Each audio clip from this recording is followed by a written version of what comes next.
आज क्लास 10 का biology chapter life process जैव प्रक्रम का अंतिम वीडियो मीन्स 5वां वीडियो आपके सामने प्रस्तुत कर रहे हैं। मुझे आशा और उम्मीद है कि इससे पहले जो वीडियो हमने बनाए उसे आप देखे होंगे, पढ़े होंगे और बखूबी समझे होंगे। ठीक है, ये लास्ट टॉपिक जो है आपका पार्ट 5 उत्सर्जन एक्सक्रीशन।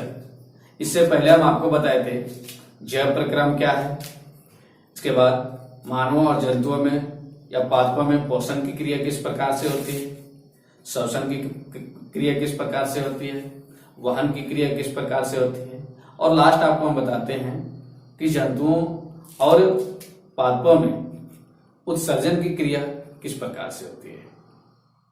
क्योंकि जो भी हम भोजन के रूप में अवशोषण करते हैं उसे अंततः जो है सबसे लास्ट स्टेज में जो है उत्सर्जन करना होता है, बाहर निकालना होता है। तो इसका डिफिनेशन हम कैसे बना सकते हैं? वह जैव प्रक्रम जिसमें हानिकारक उपापचयी वर्ज्य पदार्थों का निष्कासन होता है उत्सर्जन कहलाता है।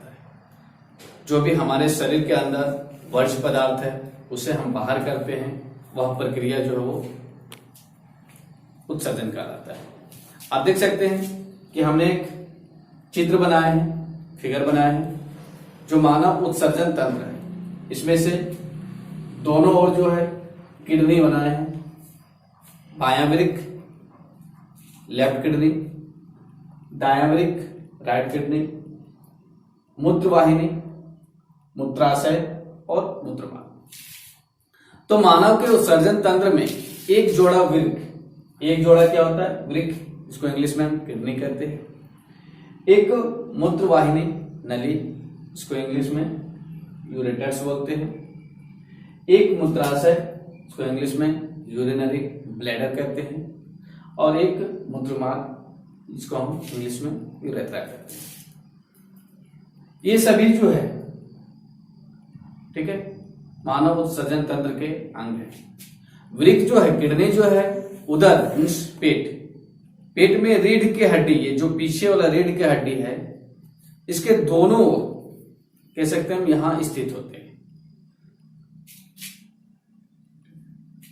वृक्क में मूत्र बनने के बाद मूत्रवाहिनी से होता हुआ जैसे ही किडनी में मूत्र का निर्माण होता है, बनता है, ये मूत्रवाहिनी द्वारा मूत्राशय में आ जाता है। कहां जाता है? मूत्राशय में।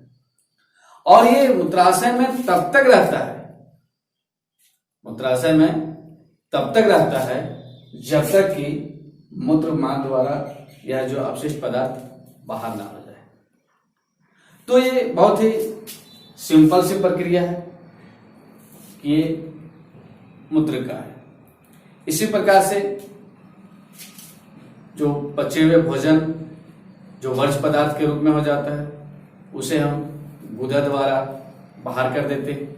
वह जो है सॉलिड वर्ज्य पदार्थ है, हानिकारक पदार्थ है, और यूरिन जो है वो लिक्विड वर्ज्य पदार्थ है। अब सवाल है कि मूत्र का निर्माण कैसे होता है?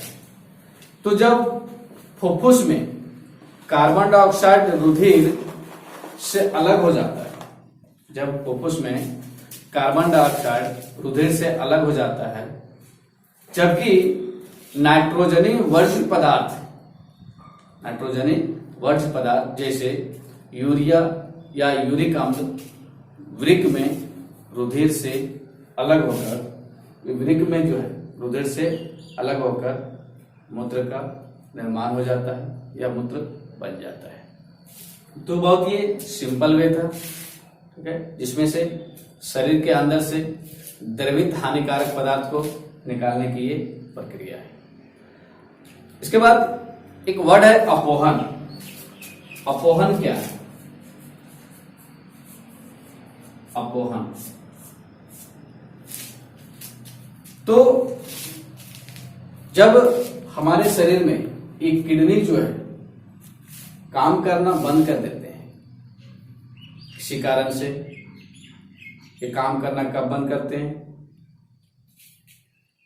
ये मैं आपको थोड़ा सा हिंट कर देता हूं कि जब हमारे शरीर में अल्कोहल अधिक लेते हैं या हमारा पोषण खराब हो जाता है या अन्य कोई वैसे रोग हो जाता है जिसके कारण से जब ये किडनी ब्लॉक हो जाते हैं, काम करना बंद कर देते हैं, उस दौरान शरीर के अंदर से हानिकारक या वर्ज्य पदार्थों को शरीर से बाहर निकालने की कृत्रिम विधि द्वारा, कौन सी विधि? आर्टिफिशियल मेथड द्वारा शरीर से बाहर निकालने की प्रक्रिया अपहरण कहलाता है। इसको इंग्लिश में डायलिसिस कहते हैं। फिर से समझ लीजिए, शरीर के अंदर से हानिकारक या वर्ज्य पदार्थों को कृत्रिम विधि द्वारा बाहर निकालने की प्रक्रिया अपहरण कहलाता है।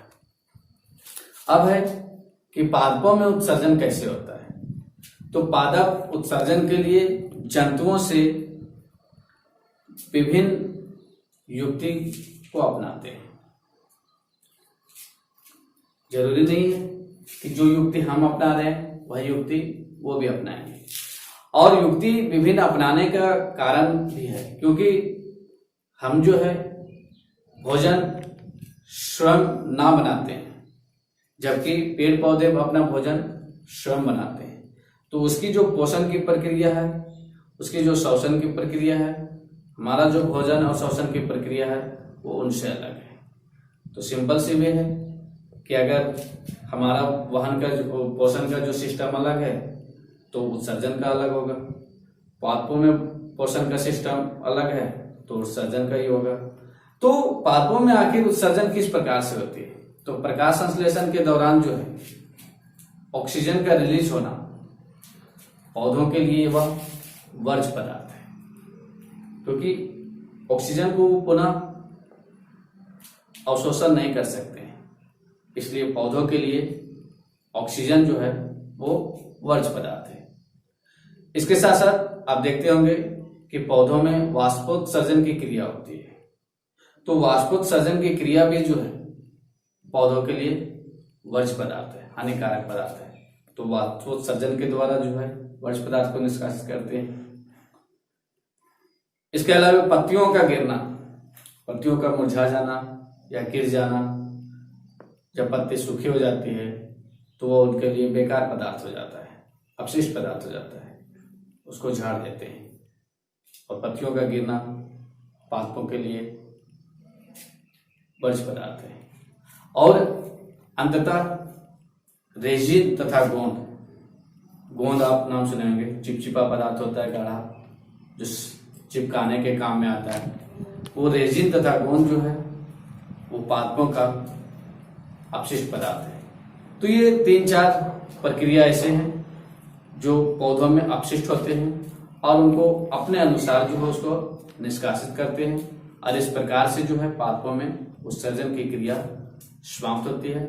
तो ये आपका जो है जैव प्रक्रम का पूरा टॉपिक आज समाप्त हुआ।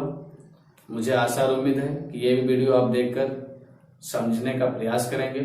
और मैं आपको बता दूं कि इस चैप्टर के बीच में जो भी क्वेश्चन है उसको आप बना लेंगे, और लास्ट का जो क्वेश्चन है वो भी बना लेंगे, और इसको याद भी कर लेंगे। मैं आशा करता हूं कि आप ठीक से पढ़ेंगे। आज के लिए इतना, धन्यवाद।